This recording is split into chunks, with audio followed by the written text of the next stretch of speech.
cut off. Salt supply companies and plow companies across West Michigan are struggling to find salt. And when they do, the costs are just out of control. 24-hour News 8's Tom Hillen is live in Grand Rapids with how the shortage will impact you. Tom? Well, Susan and Marley, the shortage has gotten so bad that some plow companies don't have any salt to lay down on driveways and parking lots.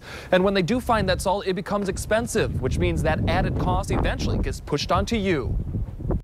As far as bulk salt, we've been cut off since February 7th. Ryler's Dam is the salt supplier. He gets the salt from the salt companies and then supplies it to plow companies all over West Michigan. Problem is, salt has become such a hot item this winter, it's running low, causing the salt companies to cut off salt suppliers to make sure they save enough salt for cities and county road commissions. You can look elsewhere, you can look down south, but freight is just so expensive. You know, you hear freight rates of $200 a ton. That's $200 a ton versus what he normally pays when he can get it from Muskegon, which is about 70 bucks a ton.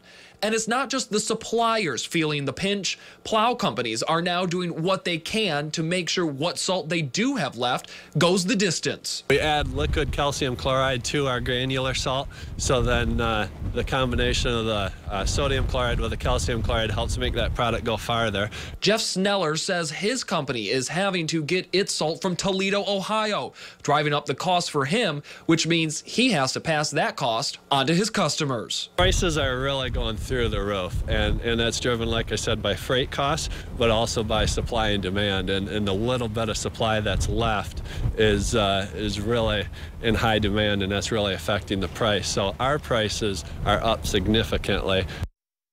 Well, both that plow company and salt supplier that we spoke with today say that this salt shortage situation is pretty much the worst that they have ever seen.